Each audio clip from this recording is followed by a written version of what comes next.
Ang kwentong ito ay hango sa totoong buhay. Karanasan ito ni Gunot. Taong 1968, Gubaan, Zamboanga del Sur.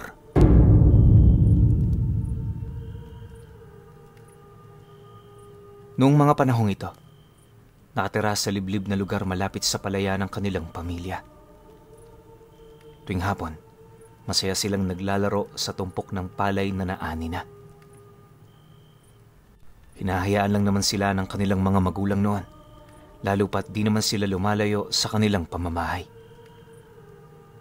Basta kapag sumasapit na ang 6:00, siguraduhin lang nilang nasa loob na sila. Ayaw kasi ng tatay nilang maabutan sila sa labas.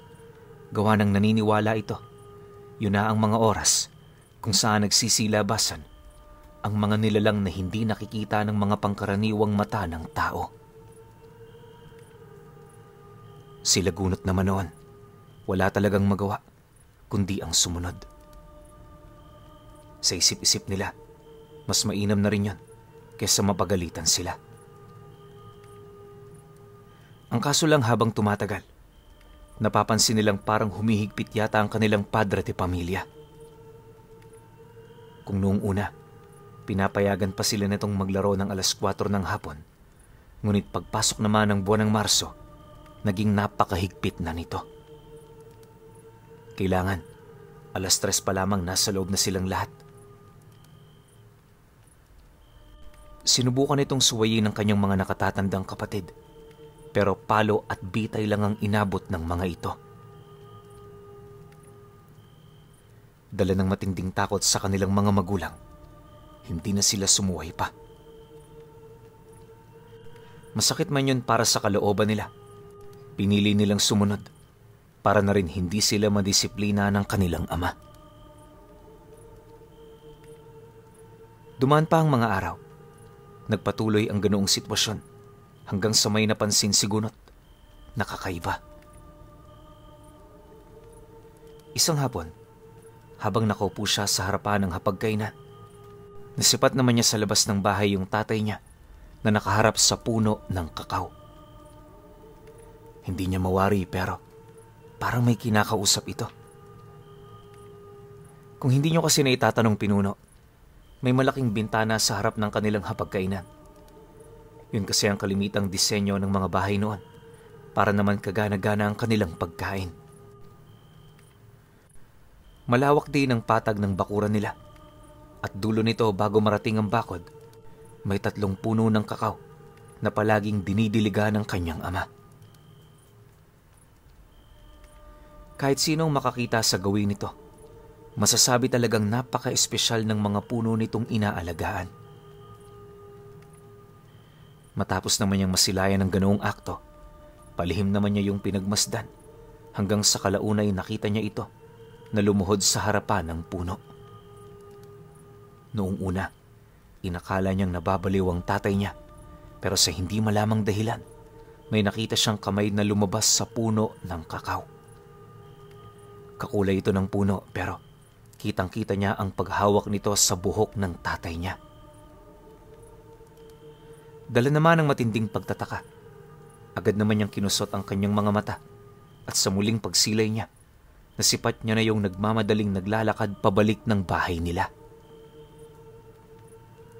Pagpasok naman ito sa loob, napansin naman ito ang palihim niyang pagsipat dito, kaya hindi na rin nagdalawang isip pa ang kanyang ama. Napuntahan siya. Paglapit naman ito sa kinaroroonan niya, may kung anong bagay naman itong iniabot na siya namang dali-dali niyang kinuha. Unang tingin doon ni Gunot, para lang itong bato na may lupang nakadikit. Paghawak naman niya rito, agad naman niyang naramdaman ang tila bang pagtibok nito. Hindi niya mawari kung ano nararamdaman niya noong mga oras na yon, ngunit nasisiguro niya, hindi yon pangkaraniwan. Makalipas pa ang ilang minuto, kumuha ng maliit na peraso doon ng tatay niya, sabay lagay nito sa basong punong-puno ng tubig.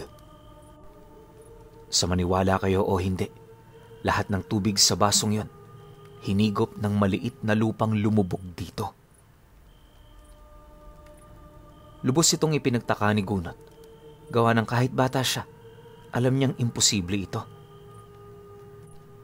Dahil sa nangyari, dahan-dahan naman siyang sumilay sa kanyang ama, na animoy naghahanap ng kasagutan sa mga bagay na kanyang nasaksihan. Pagtitigan naman nilang dalawa, agad naman yung nagwika sa kanya ng, "Mamaya may pupuntang mga tao rito para humingi ng bigas. Bigyan mo sila ng 1 kilo, pero siguraduhin mo na isasaway mo ang mga lupang to sa loob ng supot na paglalagyan mo. Basta, ano man ang sabihin nila, sundin mo na lang. Huwag mong alalahanin ang iyong ina. Naabisuhan ko na siya kahapon pa. Ikaw na ang bahala rito, Gunot. Asahan kong susundin mo ang lahat ng mga abiso ko. Sige na, may pupuntahan pa ako. Magiging abala ang hapong ito, kaya inaasahan ko ang iyong kooperasyon." Pagkalahad naman ng kanyang ama sa mga katagang yon, tumangulang naman siya hudyat ng kanyang pagsang-ayon. Matapos ang kanilang naging pag-uusap, dali-dali naman itong kumuha ng salakot, sabay alis ng bahay nila. Si Gunot naman noon, naiwang tulala sa harap ng mesa na parang hindi pa rin makapaniwala sa mga katagang narinig niya. Maya-maya pa, nang mawala na yon sa kanyang paningin, di naman siya nagdalawang isip na hanapin ang kanyang ina. Nilibot na niya ang kanilang bahay noon, pero kahit yung mga kapatid niya, di pa rin niya nakita. Pagpasok naman niya sa silid ng kanyang mga magulang, tumambad naman ang mga itong nagsisikumpulan doon, tahimik na nakikiramdam. Nang mapansin naman ng nanay niya ang kanyang pagpasok, agad naman siya nitong sinenyasan na bumalik. Mariin siya nitong inabisuhang magbantay dahil anumang oras darating na ang kanilang hinihintay. Pagkarinig naman niya ng mga katagang yon, dali-dali naman niyang isinarado ang pinto. Naguguluhan man, pinili pa rin niyang sundin ang utos nito. Nang makabalik na siya sa harapan ng hapagkainan nila, doon niya nakita ang 4 na panauhing naglalakad papalayo. 2 sa mga ito matatandang babae, habang ang 2 naman, mga lalaking nasa edad 50 hanggang 60 anyos na. Bago lang din sa kanyang paningin ang mukha ng mga ito, kaya hindi niya maipagkakaila na yon ay mga dayo. Matapos naman niya yung masilayan, matyaga naman siyang naghintay. Habang papalapit ang mga panauhin, halos hindi na niya mawari kung ano ang kanyang gagawin. Basta, nakatingin lang siya sa mga ito, hanggang sa kalaunay nagawa na rin siya nitong mapansin. Pagkangiti naman sa kanya ng matandang babae, agad naman siya nitong kinawayan, dahilan para lumapit siya roon ng mahinahon at dahan-dahan. Nang magkaharap na sila, unang bungad naman ito sa kanya ay kung nasaan ang tatay niya. Dagdag pa nito na, kaya sila pumunta roon dahil may sadya yon sa kanilang ama. Nang marinig naman ni Gunot ang tungkol dito, walang pagdadalawang isip naman niyang inilahad na may pinuntahan ng kanilang padre de pamilya. Pagtatapat pa niya na, siya ang inhabili nito para humarap sa mga taong naghahanap dito. Pagkalahad naman ni Gunot ng mga katagang yon, sinabi na rin niya na kanina pang nakahanda yung 1 kilong bigas na ipinamimigay nito. Pagkarinig naman ng babae ukol dito, tumangulang naman yon, kasabay ng pag-abiso sa kanya na kunin ito. Matapos naman yung marinig ni Gunot, dali-dali naman niya itong kinuha. Pagbalik naman niya sa kinaroroonan ng mga panauhin, agad naman niya yung iniabot, kasabay ng kanyang pagtanong ukol sa kung ano ang gagawin ng mga ito sa bigas na yon. Medyo nakapagtataka kasi yon para kay Gunot, lalo pat marami namang nagbebenta ng bigas sa bayan. Dahil sa kanyang sinabi, napilitan namang makialam sa pag-uusap nila yung isang lalaking nananahimik sa isang tabi. Pagbaling naman niya ng paningin dito, narinig naman niya yung sumagot ng, "Espesyal ang mga bigas na yan. Dahil dyan nabibigyan kami ng mahabang buhay. Huwag ka nang masyadong magtanong. Masyado ka pang bata para maunawaan ang lahat." Matapos naman yung mailahad ng lalaki, agad naman yung nag-abiso sa mga kasamahan nito na aalis na sila. Nang marinig naman ni Gunot ang tungkol sa sinabi ng taong yan, pinili na lamang niyang manahimik habang maiging nagmamasid. Hindi naglaon. Nang makalayo na ang mga ito sa kanilang tahanan, napabuntong hininga lang naman siya habang mabilis na naglalakad patungo sa kinaroroonan ng kanyang ina at mga kapatid. Sa pagsapit naman ng gabi, magbabandang 10:00 na nang makauwi ang tatay niya. Pagsilay naman niya rito, dali-dali naman siya roong lumapit para maghintay ng kasagutan. Sa isip-isip niya kasi, masasagot ng kanyang ama ang lahat ng katanungang bumabalot sa isipan niya.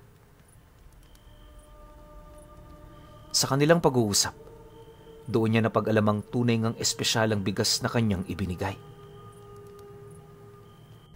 Ayon sa kanyang ama, hindi yun nagmula sa pangkaraniwang palay. Katunayan, nagmula ito sa mga ugat ng puno ng kakao. Hindi na binanggit ng kanyang ama kung papaano nabuo ang mga ganoong uri ng palay. Basta sinabi nito sa kanya, karumal-dumal ang mga paghahanda na ginawa nito upang yon ay mabuo. Ipinagtapat din ito sa kanya. Kasosyo nito ang mga nilalang na yan. Ngunit dahil sa hindi nila pagkakaunawaan, nagpasya na yung unahan ang mga nilalang. Naisip kasi ng kanyang ama, kung patatagalin pa nito ang pakikisama rito, may posibilidad lang na madamay ang kanilang pamilya. Siyempre ayaw naman niya itong mangyari, kaya napilitan siyang gumawa ng mga hakbang. Sa pagpapatuloy naman ng kanilang pag-uusap, nabanggit nito sa kanila na kinakailangan nilang maghanda sapagkat hindi pa roon nagtatapos ang mga pangyayaring kanilang masasaksihan at mararanasan. Nabanggit din ng kanyang ama na sa mga susunod na araw, mas hihigpit pa siya sa kanila. Kinakailangan niya kasi yung gawin upang masigurong walang mamamatay sa kanyang pamilya. Dagdag pa nito na, bahala na sila kung magalit sila. Ang importante ay magawa niya ang trabaho bilang padre de pamilya. Pagkarinig naman niya sa mga bagay na sinabi nito, pinili na lamang niyang sumang-ayon. Siya na rin ang naglakas loob na pagsabihan ng kanyang mga kapatid ukol sa bagay na yon. Sa paglipas pa ng mga araw, nanatili lang naman sila sa loob ng kanilang tahanan. Yung kanilang ama, hindi na rin ninais pang magtrabaho, dala na rin ng mga banta sa buhay nila. Akala noon ni Gunot, walang mangyayaring hindi kaaya-aya. Pero makalipas lamang ang 1 linggo, may muling dumayo sa kanilang mga matatanda, na galit habang hinahanap ang kanyang ama. Nataon naman noong si Gunot ang unang nakausap nito, kaya siya ang unang nakaalam ukol sa pakay ng mga ito. Base sa 2 matandang kumausap sa kanya, hindi nila nagustuhan ang ginagawang pagtatraidor ng kanyang ama. Nangako rin yung kakausapin muna ito bago sila gumawa ng hakbang para mapagbayaran nito ang kanyang kasalanan. Nang marinig naman ni Gunot ang tungkol sa bagay na yon, agad naman niyang inabisuhan ng 2 na maghintay na muna sa labas nila. Matapos nun, dali-dali naman siyang bumalik sa kanilang tahanan para hanapin ang kanyang ama.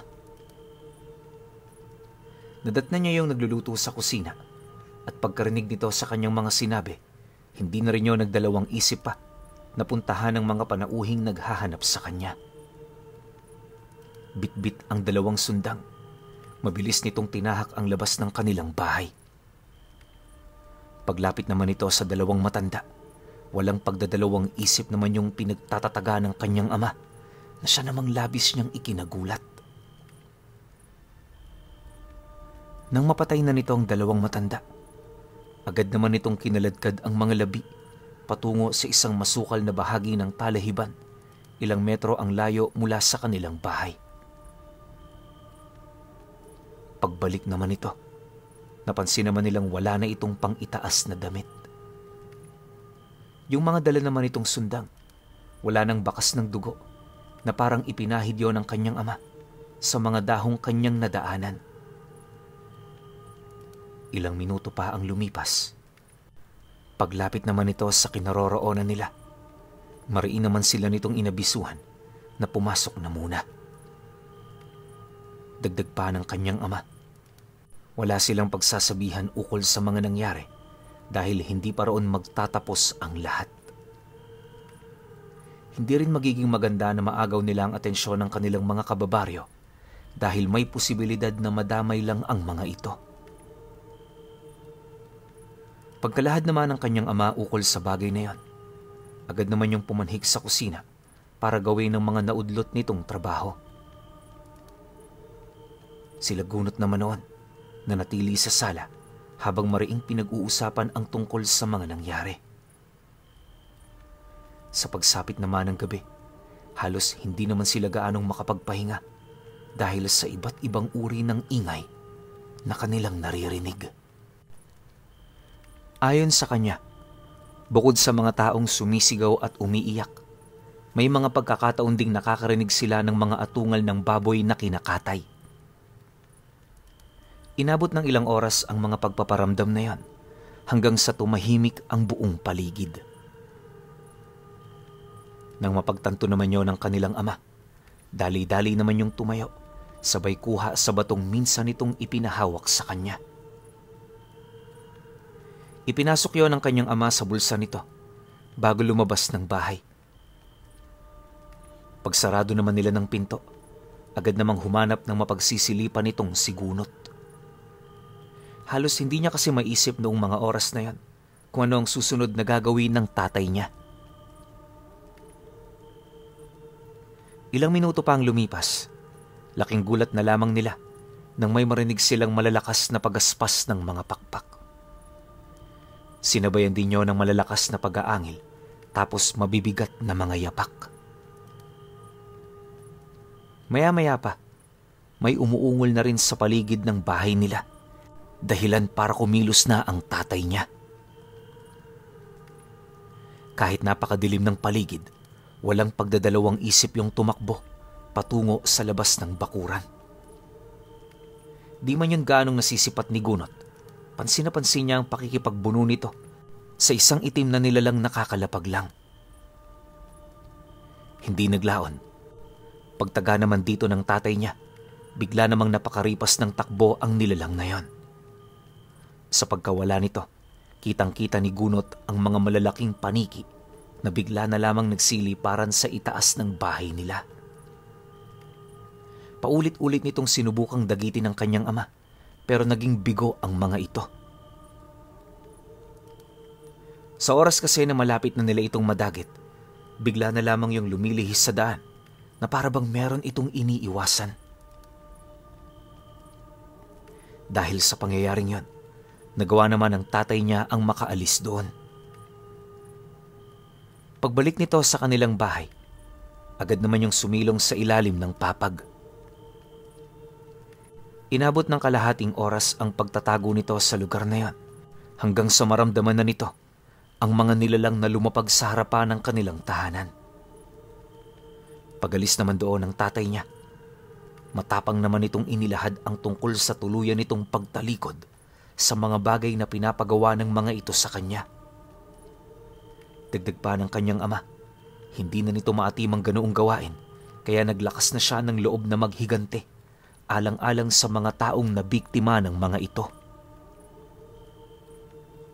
Matapos naman niyang mailahad ang tungkol dito, agad naman niyang narinig ang malalim na pag-angil ng isang matandang kaharap niya. Habang nakatitig yun sa kanya, bigla namang nagkulay pula ang mga mata nito kasabay ng pagsagot nito sa kanya ng, Pagsisisihan mo ang ginawa mong ito. Hindi ka dapat nagpapadala sa iyong emosyon.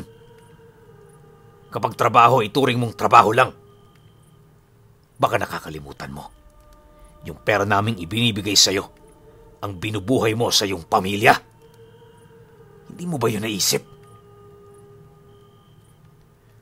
Paggalahad naman ito ng mga katagang yon, minabuti naman ng kanyang ama na wag nang umimik.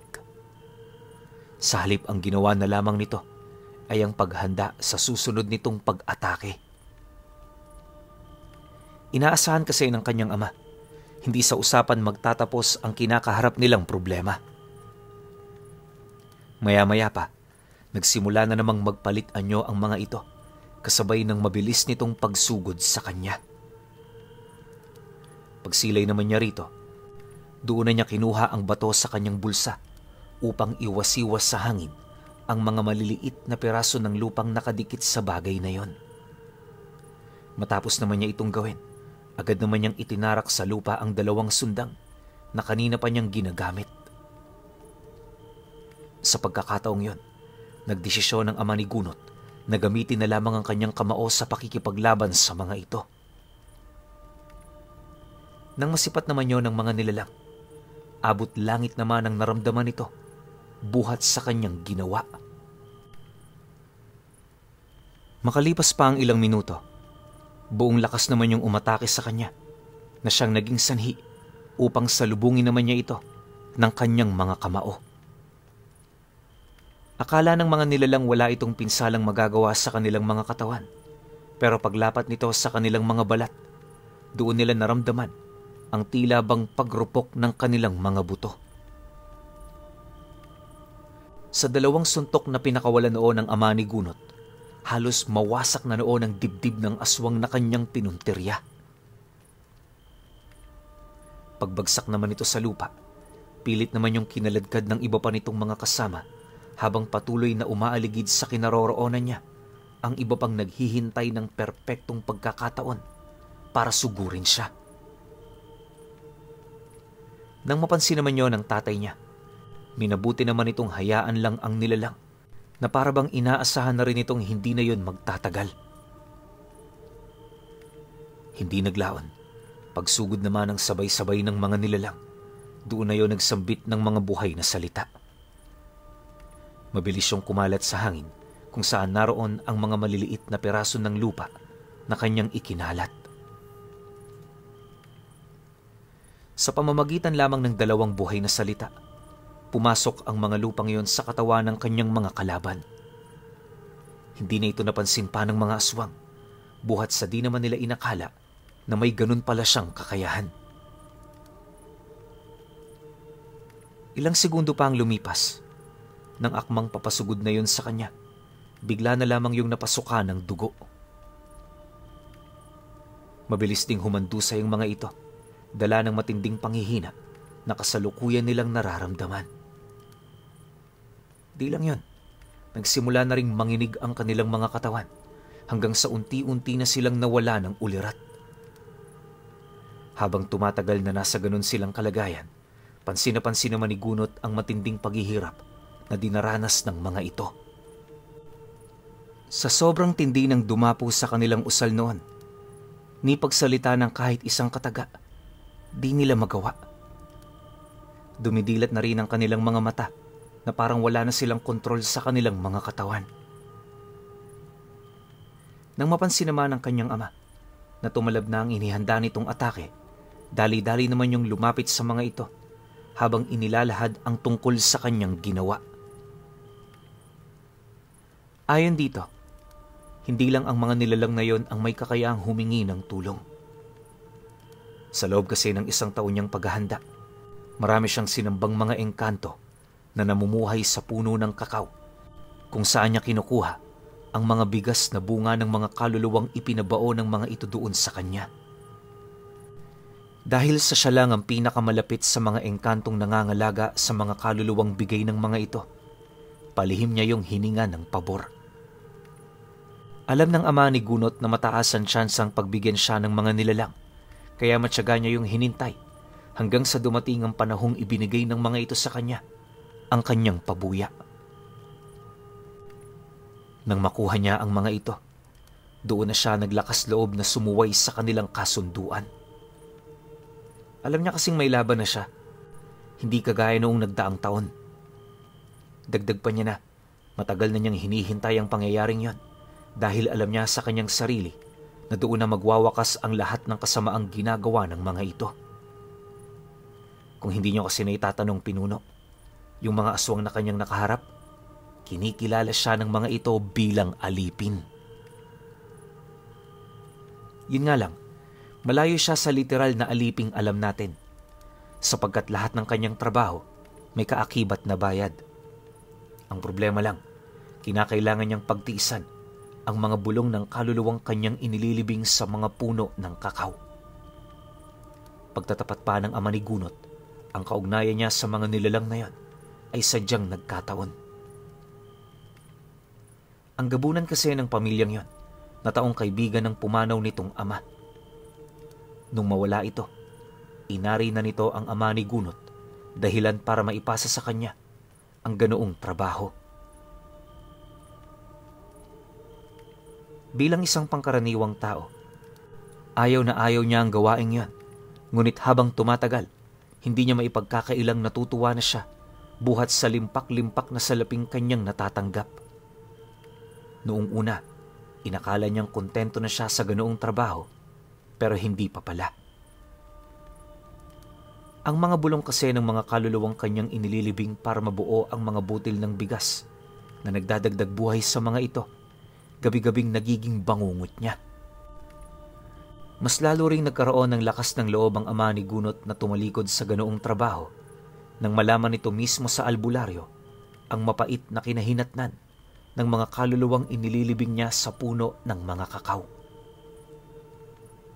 Ayon sa albularyo, lahat ng kaluluwang napapaloob sa garapong yon, sisipsipin ng puno upang maging isang butil ng palay.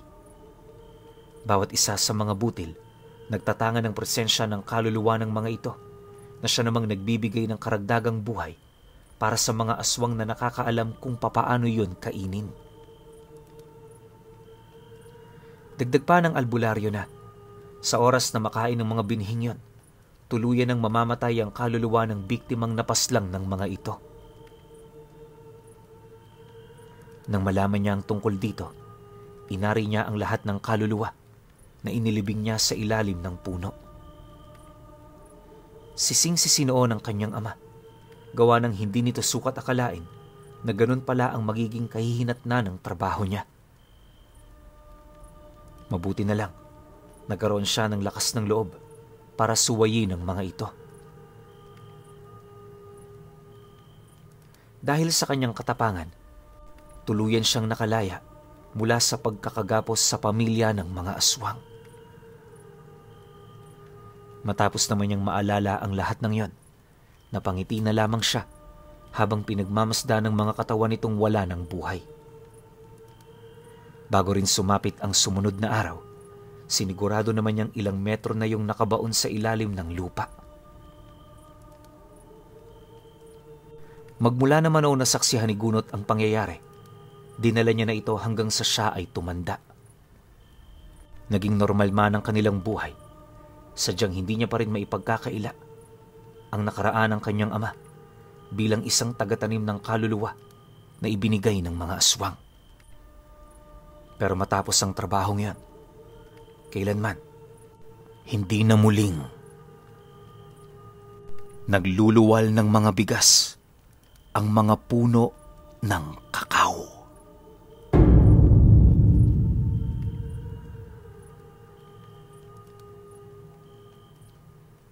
Okay. Opinyon ko sa kwento. Grabe tong kwento na to, no? Sobrang misteryoso. Alam nyo, ngayon ko lang narinig yung ganitong klase. Yung mga aswang, kinukuha nila kaluluwa eh. Diba dapat katawan ng tao? Pero kanila, kaluluwa yung binibiktima nila.